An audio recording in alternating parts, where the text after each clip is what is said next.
I think this image sums up pretty much everything I'm going to say over the next few minutes. So if you take nothing else, then this is what I see the role of cultural practitioners as being, as helping us bridge that gap between who we are and who we want to be. I'm Nadia. I'm one of the co-founders of Edgeryders. And Edgeryders is a creative community of around 2,300 people all over the globe. And we coordinate through an open source online platform and a few social media accounts, and a couple of community events that are co-created by the participants. It's also supported by a social enterprise with the same name, of which I'm the CEO. I think what members have in common is that they're all somehow experimenting with alternative responses to systemic crisis. So social, ecological, economic, and political. I'm going to be sharing a little bit about the infrastructures that enable us to do ambitious initiatives like the unMonastery, and what two areas of tension where I think cultural practitioners can have huge impact, but are strangely not very present. I'm going to start with a story. So in the 6th century, a noble Roman called Benedict from Murcia fled the empire's capital, disgusted by its corruption. He founded a monastery based on communal life, prayer, and work as an ennobling activity. As social innovations go, this was it was a major hit. It developed incredibly important innovations like the scriptoria, where you would copy manuscripts and preserve knowledge as the Roman Empire burned down. It also had major societal impact, acting as the cultural backbone of Charlemagne's universal empire, and it scaled really well, becoming, in the context of medieval Christendom, global. You had monasteries all the way from Ireland to Bohemia. And it still exists today, which, proving sustainable over 15 centuries. I'd like to see an accelerator. Do you think any accelerators or incubators or art spaces will be around in 15 centuries? So all of this was done with no central command, just a protocol to enable monks to work and live together in a monastery. So the unMonastery is a residency scheme for social innovators, hackers, artists, activists, makers, generally people at the edge. It's more than an idea. Over the past year, Edgeryders has been prototyping it in an ancient small city in southern Italy called Matera. What makes it unique is that it tries to redeploy, in a lay, innovation-oriented way, some of the practices that made medieval Western monasticism so successful. There's specifically two things. Firstly, it's designed so that the unMonastery is explicitly at the service of the hosting local community. In Matera, we ran participatory workshops with local citizens to find out which challenges they feel they face, and then ran open calls where projects were selected on the basis of how well they corresponded to the stated needs. And second, it's not modeled on the business corporation, not even the not-for-profit one. It tries to draw sustainability by producing things that are beautiful, clever, and useful to the local community. The idea is that the community recognizing this will support its local unMonastery, and not necessarily through money. The unMonastery Matera has received donations in materials, electricity, and even biscuits from a local biscuit manufacturer. So this tech monk movement is one of many interesting and relevant trends that are either initiated or visible very early on in Edgeryders. And the advantages working with these set of practices we've developed, it's that you see what others miss and you build connections others can't. The edges have always had their say. That's what I wanted to show you with this graph. So, at one point in time, the idea of one person, one vote was unimaginable. It is now the norm. we were recently approached by state-level actors who want to roll out the unMonastery in national development plans and are influencing policy. And this is not bad for something that started out with a bunch of people speaking to each other on the internet. You see, the unMonastery comes out of the recognition that our societies need to come up with credible responses to systemic crises, and fast. People experimenting with alternative responses to new problems exist on the edge, but people with a concentration of legitimacy and resources to address those issues live in the center.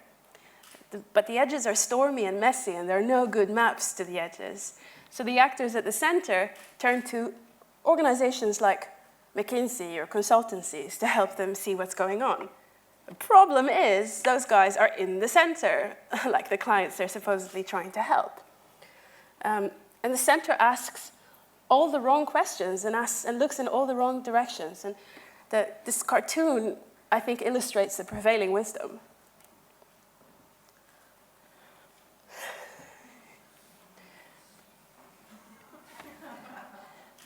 We say we want innovation, but innovation that's already been done.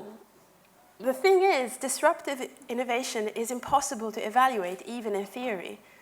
The reason being that evaluators are accountable to the present in which they live, the status quo, which doesn't contain the innovation yet. Innovators, whether they are artists or engineers or whatever, are busy building the future which does contain the innovation. The former are accountable to the present, the latter are accountable to the future. And Einstein had a great line about the insanity of asking the same questions, doing things over and over again, and expecting different results. But what does it mean to lead change from the edges? I want to show you this piece by a German artist called Melian Kronemann called Lumibots. And Lumibots are robots that both emit fluorescent light trails and react to them. And they're programmed with two simple rules: go where it's brighter and change direction on impact. And as you see, as Lumibots interact with each other and the environment around them, complex, intricate, beautiful patterns are created. These patterns cannot be predicted and they cannot be recreated.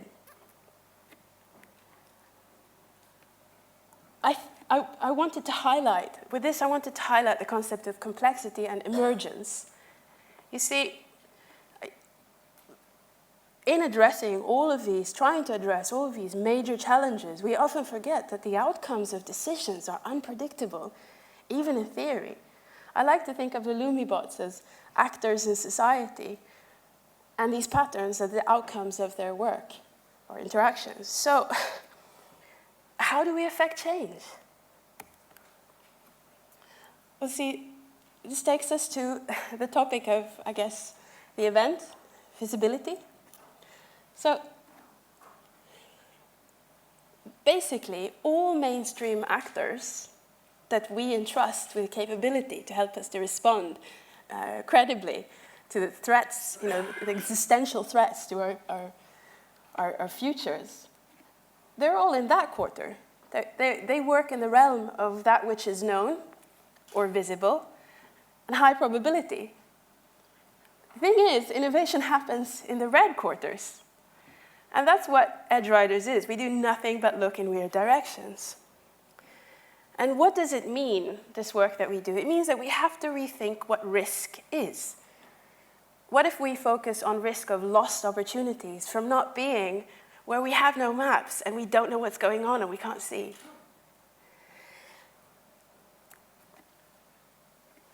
The people in this picture are from a neighborhood in Cairo in Egypt. And this is in 2011, as the security apparatus is taking a beating in Tahrir Square. These guys are building 4 illegal access ramps to the ring road around Cairo. To give you an idea, the ring road is 20 meters above ground. To gain access to this critical infrastructure, the local community forks out all the funding.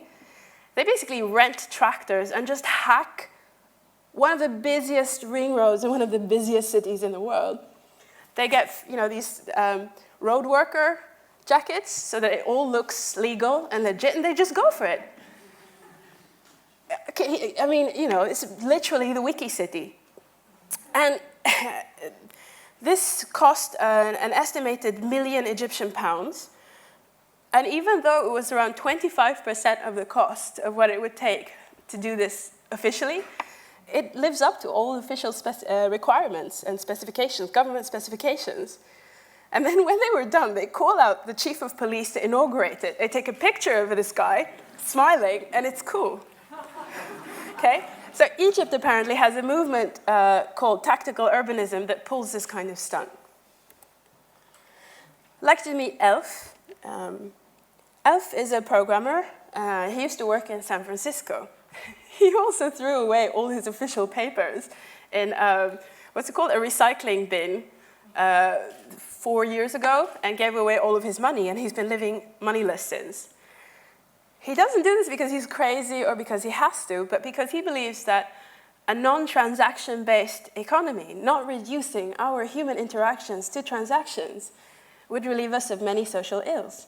And by putting himself out there, he discovers needs that he can fulfill, either by developing software, maybe to help with logistics issues, etc., to lower the thresholds so that others, maybe less dedicated and less out there, would be willing to try. This is Alessia. She's from southern Italy. Addio is slang for buy, and pizzo is slang for protection money that people pay the mafia. So these guys came up with a fair trade equivalent of a brand for mafia-free business, so that businesses that refuse to pay protection money to the racket would get this, and then consumers could decide to support those businesses over other ones. And it's quite effective, and they also show that by stepping out and refusing to pay protection money this way, no one will come after you. Financial crisis, access to liquidity is constrained or just not worth it. But you know, money is supposed to be the lubricant that enables us to do things with each other, but somehow when we have a financial crisis, you can't access money, it becomes a huge obstacle. So this is someone in the community who goes, well, what if we just skip money altogether? And because we still need things done, we still have needs to be addressed. So he develops an algorithm for doing bartering on network level, because barter doesn't work if it's like, oh, I have a cow and you have 2 hens and let's exchange, because if they don't correspond exactly, you don't have a deal. But if you're doing this on a city level, you can close the circle. And so this brings me to the 2 points of social tension where I think cultural practitioners should be present but aren't. We've had many, many conversations where we ask each other, how we're navigating the status quo. How are you making a living? How are you going about creating healthy relationships with others and yourself? How are we building and caring for commons? How are we managing our learning? And out of these conversations, we found that a key point was the growing gap between the need to make a living and the need to make sense, to do meaningful work. That if at least doesn't harm other people, maybe even contributes to addressing some of the problems that we see and experience. And this is a key tension, because any alternative that you propose at some point boils down to this. How are people going to make a living? How are we going to manage that? And so there is important work to be done here in reimagining our, the relationship of work and value and who we are and, needs. Especially as we move away from the industrial paradigm. What does all of this mean in a post-industrial landscape where borders between nations are, softly eroding, and where we understand that things like unemployment, which we try to affect on a national level, are affected by social forces that act way beyond the borders of the nation state. It's a bunch of people in Wall Street. But we do policy on a national level and talk about how we're going to fix unemployment. It's insane.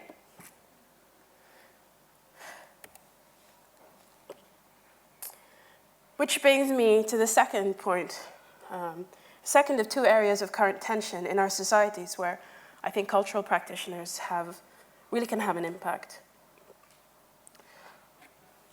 Aaron Swartz basically got the weight of the US legal apparatus on him because he just thought information needs to be free and just made it available in ways that didn't sit well with the powers that be, questioning authority. We have, in the UK, we recently had criminalization of squatting, which was a well-known strategy for managing lack of access to affordable real estate amongst creative communities. PRISM, Golden Dawn, Guantanamo, drones. Our societies seem to be moving towards increasingly authoritarian cultures. My government in Sweden prosecuted the pirate-based Peter Sunde for doing basically what Google does. It's just he pissed off the wrong people. The growing and ever more pervasive surveillance of citizens, excessive government secrecy, rise of fascism, curbing rights to protest and other attempts at negotiating long agreed upon human rights conventions. We need innovation and new ways of doing things if we're to meet these huge challenges. But, so we're pushed to do things in new ways. But when we do, the system attacks us. So we need to create cultural containers to say, this is a free space where we're trying to figure stuff out and we don't really need to know what we're doing. And this was one of the ideas behind the unMonastery. So the unMonastery is actually a policy project. It's in a building given to us by a local administration in Italy, in the south, in a very conservative place. What you do then is you create a role. Like, we're stepping in, we're doing good. They don't really need to know all that much about what it is we're doing. And we'll keep it that way.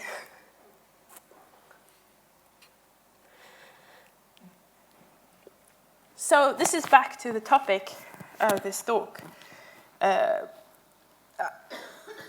often ask when art is relevant. And I get all kinds of answers. But I believe that art is relevant when it allies itself with some societal forces. They can be the forces for conservation or forces for progress or change. Conservation as in the Michelangelos or Bach. Change as in the futurist movement or the Beethoven, the symphony, Winds of Change. And change is happening right now at the edges with what Edgeryders does and what many, many others do. The convincing thing is that this is happening anyway. The people in the lead are scientists, data analysts, hackers, engineers, activists. But in all the time I've been doing this, strangely enough, cultural practitioners, especially artists, seem to be weirdly absent. Hackathons, bar camps, not happening. And the reason is, I believe, because the interests are not aligned with the legacy of state-funded art. If you know what's good for you, you'll follow that track, that 10-year track. You won't have time to go to hackathon conferences or experiment in cryptography. But there's clearly a need for art, so much so that the unMonastery has gone from a co-working space into a realm of something else by deploying cultural artifacts, ritual, language, garments, all of this borrowed from monastic orders. Aesthetics are really important in signaling that we're doing something different. So we could argue that you could increase the impact of artists in accompanying or facilitating social change by encouraging them from a funding point of view to do this stuff. But this requires rethinking of what art projects are and who is an artist.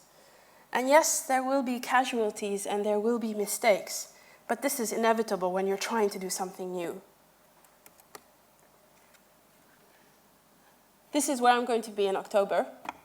And if you want to explore in this space, between what is no more and what is not yet, I encourage you to join us. Thank you.